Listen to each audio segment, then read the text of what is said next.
Welcome to CTV Sports. I'm your host, Andrew Morgan. Rams basketball season ended with a thud, losing 6 of their last 7 games. Not to mention, my NCAA bracket has gone from 68 teams to, well, roughly 68 pieces. All right, now despite this win against Utah on Wednesday night, the Rams still find themselves on the outside looking in come Selection Sunday, which is just under 2 weeks away now. It's going to take a signature win on the road at the Aztec Bowl.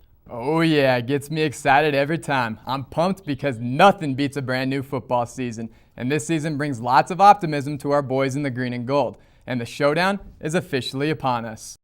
Since 1968, the Bronze Boot Run has become a tradition carried on by both Wyoming and Colorado State's Army ROTC battalions. The Bronze Boot Trophy is a U.S. Army combat boot covered in bronze and serves as a traveling trophy that is exchanged between schools for the annual football rivalry winner. Few fans at both schools realize the history behind this famous boot. The tradition coincided with the opening of Hughes Stadium in 1968. Dan Romero and Major Vic Fernandez came up with the idea to bronze a combat action military boot from the Vietnam War. Wyoming cadets run to the border, or vice versa from CSU Army ROTC cadets run up to the border, and we run the game ball from one stadium to the other. We run this ball in remembrance and honor of the men and women who are fighting to protect us and keep us free.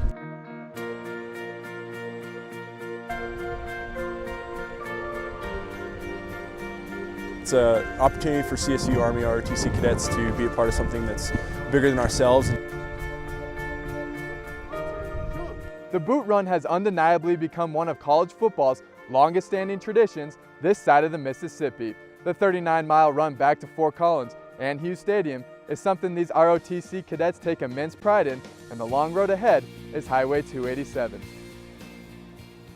This is a great tradition, and I think it's particularly a great tradition that we honor the service that the men and women in the ROTC and in the military provide to us, and having the cadets from the University of Wyoming show up with the football and hand it off to our cadets and run it into Fort Collins is a fantastic tradition, and I just think it's one of the better things that goes on in college football.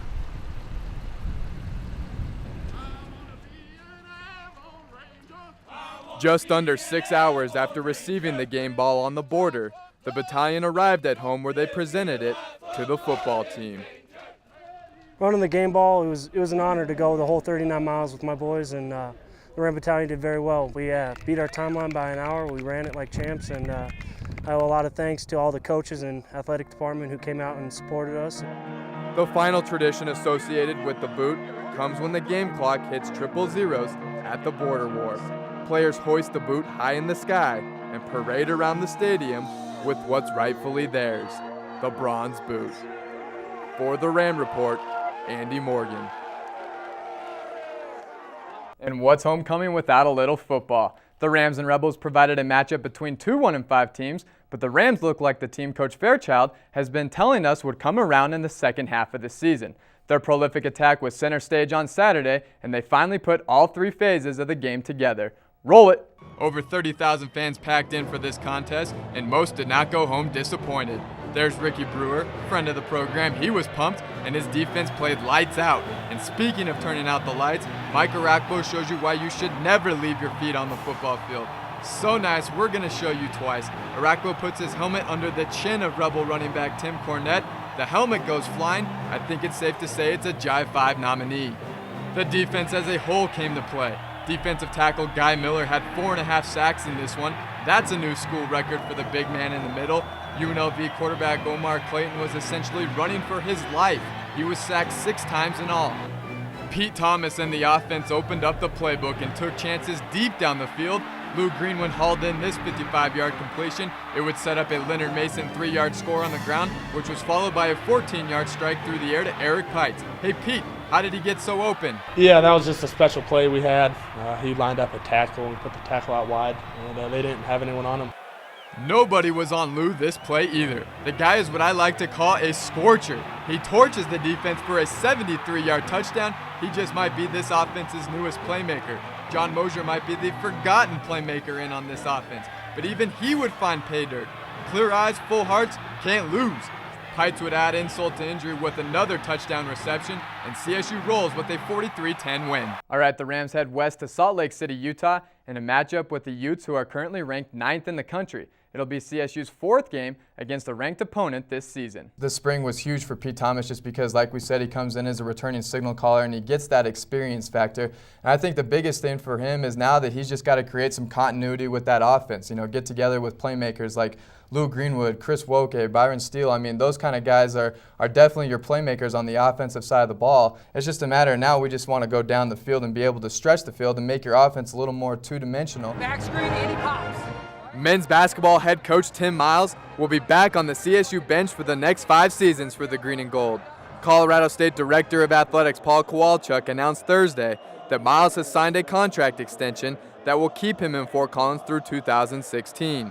Miles' previous contract was set to expire in 2013, but has been extended for 3 years, and the new deal will include an annual base salary of $750,000 with incentives. It was just stunning to me. I was so blown away by the commitment from our university to our program, obviously to me personally and our staff. And I think it's a tribute to our players and our coaches, and I've just viewed it as an investment in our program. It shows our fans, it shows our competition that we believe in the direction we're going. It's only going to get better and better.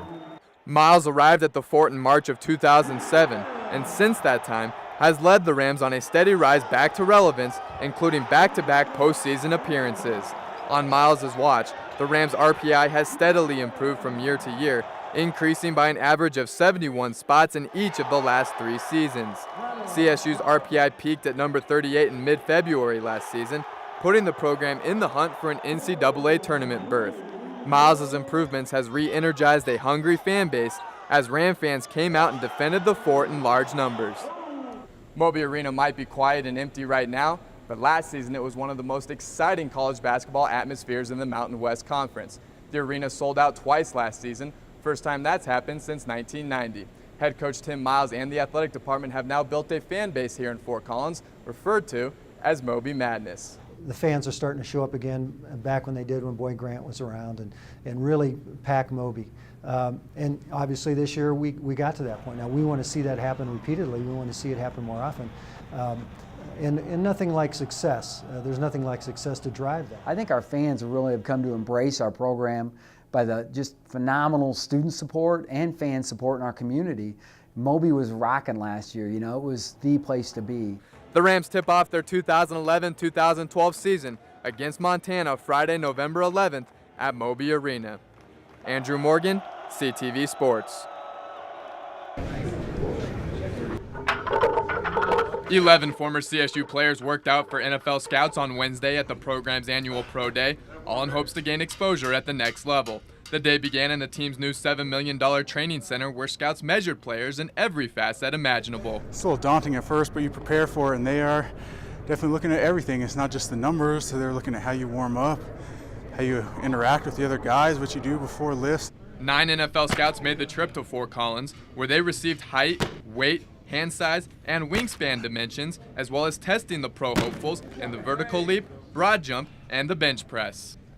The NFL Combine and Pro Day events have created quite the stir amongst NFL scouts, GMs, coaches, and of course the players themselves. The question that always seems to arise, what translation, if any at all, come from those workouts onto an NFL field like this one?